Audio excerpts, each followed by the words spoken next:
आज हम लोग पहला अध्याय का प्रश्नावली 1.3 बनाएंगे। इसका पहला प्रश्न है बच्चों, हल कीजिए। ठीक है, तो पहले प्रश्न में हमें पूर्णांक में भाग देना है। क्या करना है? पूर्णांक में भाग देना। तो चलिए शुरू करते हैं। पहला प्रश्न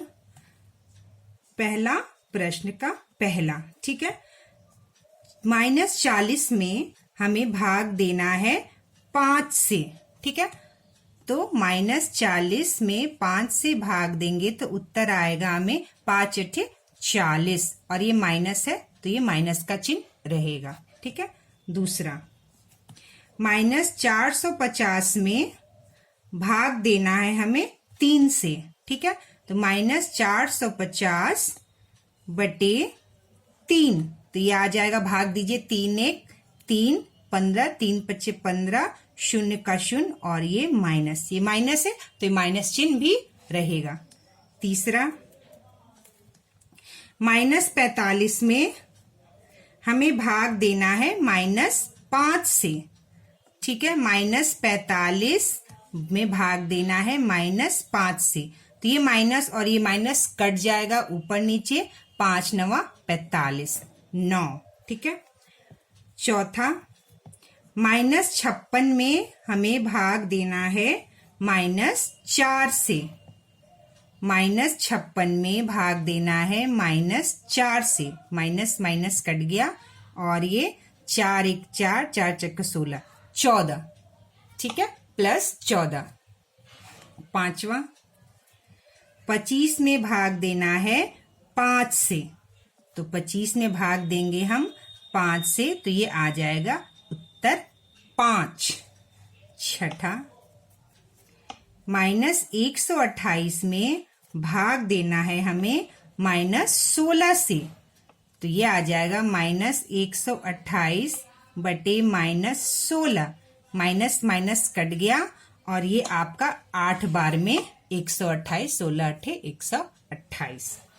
ठीक है, सातवां 0 में हमें भाग देना है 50 से। ठीक है, 0 में भाग देना है 50 से, तो यह आएगा 0। किसी भी 0 में किसी भी संख्या से भाग देंगे तो हमारा कितना आएगा? 50। 0 में ये 50 से में जब भाग देंगे तो 50 0 × 0। ठीक है, इस तरह से। आठवां 50 में हमें भाग देना है 0 से। 50 में भाग देना है 0 से, 50 में भाग देंगे हम 0 से।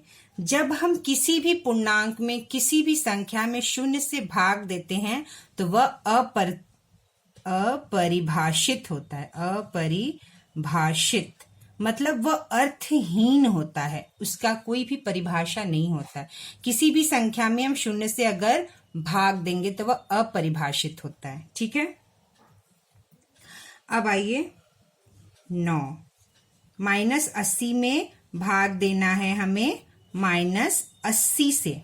ठीक है, तो -80 में भाग दिए -80, तो यह माइनस माइनस कट गया, और 80 में 80 से भाग देंगे तो कितना आएगा? 1 + 1। ठीक है, तो ये हो गया हमारा पहला क्वेश्चन। ये हमारा पहला क्वेश्चन हो गया। इसका आप स्क्रीनशॉट रख सकते हैं कैसे ये सॉल्व हुआ है। ठीक है, अब दूसरा क्वेश्चन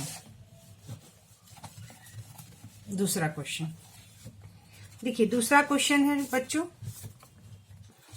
निम्नलिखित गुणा की क्रिया को भाग की 2 प्रक्रिया में बदलिए। ठीक है, इस तरह से दिया हुआ है और इसको हमें भाग की प्रक्रिया में बदलना है। तो दूसरा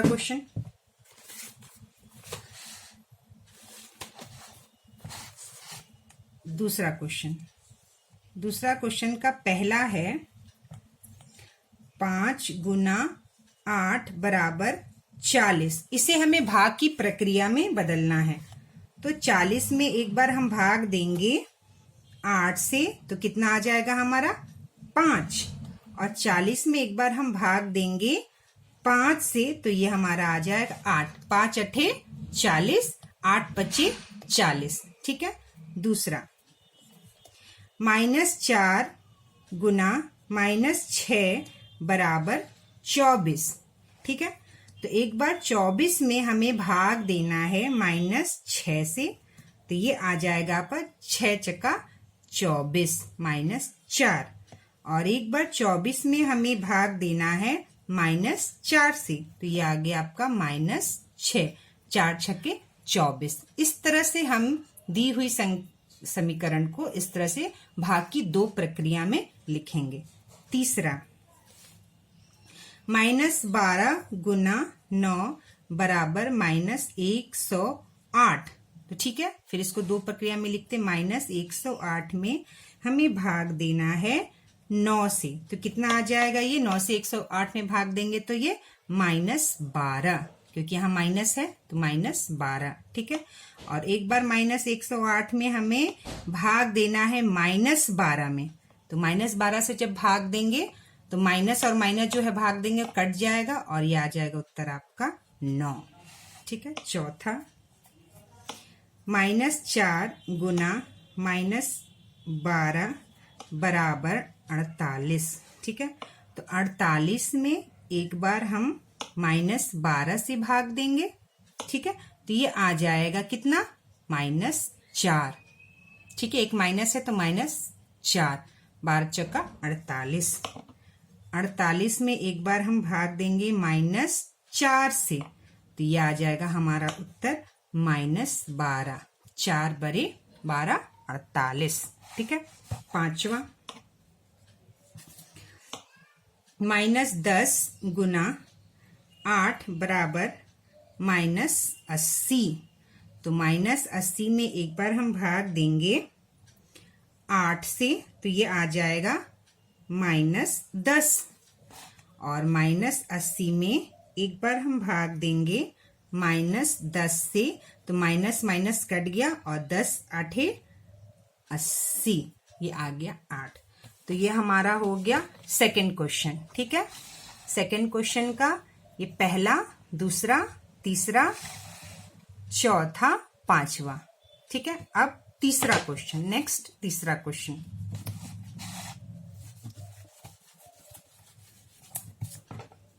थर्ड क्वेश्चन है, तीसरा क्वेश्चन। देखिए तीसरा क्वेश्चन क्या कह रहा है बच्चों? खाली जगह में उपयुक्त पूर्णांक भरिए। यहाँ पर खाली जगह दिया हुआ है और यहाँ पे 8 से भाग देना है और ये -12, इस तरह से हमें ये प्रश्न करना है। तो तीसरा का पहला प्रश्न है, यहाँ पे खाली जगह दी हुई है और हमें भाग देना है -8 से और यहाँ पे आ रहा है -12। तो ये हम कैसे करेंगे? तो देखिए बच्चों, किसी भी संख्या को अगर निकालना है, भाग देना है जिस संख्या से, अगर वो दिया हुआ है और उत्तर है, तो ये हमें निकालना है कि किस संख्या में भाग देना है। ठीक है, किससे देना है दिया हुआ और किस में देना है ये निकालना है। तो हम 12 में 8 का गुना करेंगे। ठीक है, 12 में हम 8 का गुना करेंगे तो कितना आ जाएगा? 96। ठीक है, 96। तो ये यहाँ इससे हम इसको गुना कर देंगे, जो उत्तर आएगा वही यहाँ पे लिखेंगे, वही इसी संख्या में जब हम -8 से भाग देंगे तो -12 आएगा। तो यहाँ आ गया आपका 96। 96 में जब -8 से आप भाग देंगे तो -12 आएगा। दूसरा, यहाँ पे दिया हुआ है ब्रैकेट में भाग देना है आपको 8 से बराबर -9। ठीक है, तो 9 में 8 से भाग देंगे, गुना करेंगे हम, तो कितना आ गया आपका? 72। ठीक है, कितना आ गया? 72। और यहाँ पे उत्तर आपका नहीं, 72 में जब 8 से आप भाग देंगे तो 9 आएगा, लेकिन यहाँ माइनस है। ठीक है, उत्तर में माइनस आने के लिए यहाँ पर माइनस होना चाहिए, यानी 72 माइनस यहाँ पर होगा, तो 72 माइनस 72 में 8 से भाग देंगे तो -9 आएगा। तो -72 में भाग दिया 8 से, तो कितना आया? -9। तीसरा, 24 और ब्रैकेट बराबर -4। ठीक है, तो इसमें कैसे करेंगे? यहां पर किस संख्या में भाग देना है, तो उसके लिए हमने यहां पर इसको गुना करेंगे तो ये निकल जाएगा। अब हमें किस संख्या से भाग देना है, इसके लिए हम गुना नहीं करेंगे, इसके लिए हम इससे भाग देंगे। तो 24 में जब हम 4 से भाग देंगे तो ये आ जाएगा 6। कितना आ गया बच्चों? 6। यानी 24 में जब 6 से भाग देंगे तो उत्तर क्या आ जाएगा? 4। और यहाँ उत्तर में माइनस है और ये प्लस है, तो एक संख्या माइनस होगा तभी उत्तर में माइनस आ जाएगा, तो ये हो जाएगा -6, यानी यहाँ पे -6। तो 24 में 6 से भाग देंगे तो क्या आएगा? -4। चौथा, -80 में भाग देंगे हम कितने से कि 10 आएगा। ठीक है, तो -80 में हम 10 से भाग देंगे तो कितना आ जाएगा? -8। कितना आ गया उत्तर? -8। ठीक है, लेकिन यहाँ माइनस है और यहाँ पे कितना होगा? 8 होगा, +8 होगा। क्या होगा बच्चों? +8 होगा, +8। तभी -80 में जब 8 से भाग देंगे तो 10 आएगा और यहाँ -8 होगा, तो माइनस और माइनस कट जाएगा, तब ये +10 होगा। क्या होगा? तब ये +10 होगा। -80 में -8 से भाग देंगे, माइनस माइनस कट जाएगा और उत्तर आएगा हमारा 10। पांचवा, -48 में भाग देना है 6 से। ठीक है, और ये उत्तर क्या आएगा? तो इसमें इसमें सीधे हम 48 में 6 से भाग दे देंगे तो कितना आ जाएगा बच्चों? -8। 6 8 जा 48। ठीक है, ये 3 क्वेश्चन हो गया तीसरे का। पहला, दूसरा, तीसरा, चौथा, पांचवा। ठीक है, किस संख्या में भाग देना है निकालना हो तो गुना करते हैं, और किस संख्या से भाग देना हो निकालना हो तो उसको हम क्या करते हैं? भाग देकर उसका उत्तर निकालते हैं। तो ये पहला, दूसरा, तीसरा, चौथा, पांचवा, छठा क्वेश्चन नेक्स्ट वीडियो में बताऊंगी मैं।